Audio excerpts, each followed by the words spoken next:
रामू और उसकी पत्नी बेहद गरीब थे। उनके घर का एक वक्त का खाना बड़े ही मुश्किल से बन पाता था। रामू किसानी किया करता था। भरी गर्मी में रामू किसानी कर जैसे तैसे अपने घर को चलाता था। रामू को गर्मी में इस तरह काम करता देख उसकी पत्नी पार्वती को बहुत दुख होता था। मैं दिन भर बैठी ही तो रहती हूँ, ऐसा करती हूँ मैं भी कोई काम तलाश कर लेती हूँ जिससे मैं रामू की कुछ मदद ही कर सकूंगी। पार्वती पास के ही बंगले में जाकर झाड़ू पोछे का काम पूछती है। मालकिन भी मान जाती है क्योंकि बंगले की मालकिन को भी एक काम वाली की जरूरत थी। शाम को पार्वती ने अपने काम के बारे में रामू से बताया। पार्वती, तुम्हें ये सब कुछ करने की क्या जरूरत थी? अरे दिन भर बैठी ही तो रहती हूँ मैं घर पर।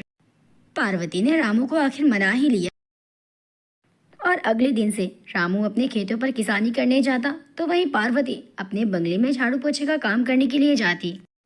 पार्वती बंगले के काम को बहुत ही अच्छे से किया करती। इसके बाद भी पार्वती की मालकिन उसे पैसों का बहुत घमंड था। वो बात बात पे पार्वती को चिल्लाती रहती थी। एक कमरे को दो दो बार साफ करवाया करती थी पार्वती की मालकिन पार्वती से। सौम्या, इन नौकरों पर नजर रखा करो। आजकल नौकरों की नीयत ठीक नहीं होती। और काम भी अच्छे से करवाया करो। यहाँ मुफ्त के पैसे नहीं मिलेंगे इन्हें। हाँ हाँ, आप फिक्र मत करिए, मेरी इस नौकरानी पर चील की नजर है। मेरी नजरों से यह बच नहीं पाएगी।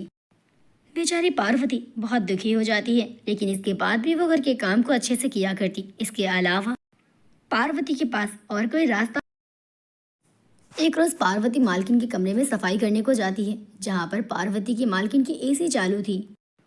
अरे वाह, ये कमरे में ऐसी कैसी ठंडक आ रही है, जैसे मानो ठंडी का मौसम आ गया हो।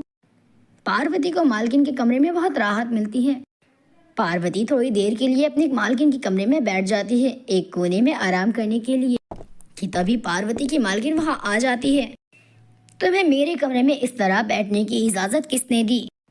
मालकिन, आपके कमरे में बहुत ठंडी ठंडी हवा आ रही थी, बस मैं वही हवा खाने के लिए थोड़ी देर सोची बैठ जाती हूँ। अरे तुम्हारी औकात कैसी हुई? तुम्हारी औकात भी है ऐसी की हवा लेने की? पार्वती को बहुत बुरा भला सुनाया उसकी मालकिन ने। पार्वती लगातार माफी मांगती रही, लेकिन पार्वती की मालकिन को बिल्कुल भी तरस नहीं आया पार्वती पर। उसने उसे काम से निकाल दिया। पार्वती बहुत उदास होकर घर को जा रही थी कि तभी पार्वती को पता चलता है कि गांव में एक प्रतियोगिता है, जिसमें जो जितना अच्छा खाना बनाएगा वो इस प्रतियोगिता को जीतेगा और इनाम के तौर पर एक एसी मिलेगी उसे। ये बात का पता चलते ही पार्वती का चेहरा खिल उठता है और पार्वती इस प्रतियोगिता में हिस्सा भी ले लेती है। पार्वती, तुम ये कर तो पाओगी ना? थोड़ी घबराहट तो हो रही है, लेकिन मुझे पता है मेरा ऊपर वाला मेरे साथ है। और अगले दिन पार्वती ने बहुत लगन से खाने को बनाया, जिसके बाद प्रतियोगिता जीतती भी पार्वती ही है। पार्वती जीतने के बाद इनाम में एसी मिल जाती है उसे।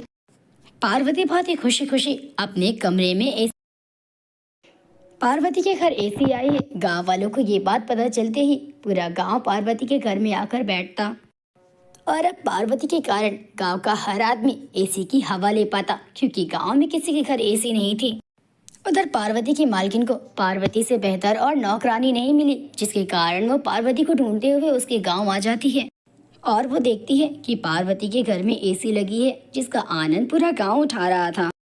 मुझे पता चला कि इस एसी को तुमने इनाम में पाया है, लेकिन इसका मजा सिर्फ तुम्हें लेना चाहिए। ये गाँव वालों को क्यों दे रही हो तुम एसी का मजा? मालकिन, क्योंकि मैं बहुत गरीब हूँ और एक गरीब दूसरे की खुशी में ही खुद की खुशी ढूंढता है। हमारा दिल आप अमीरों की तरह इतना कठोर नहीं होता। अगर आप जैसे अमीर अपने आसपास के घरों का ध्यान रखने लग जाए ना, तो कभी कोई गरीब भूखा न सो पाएगा।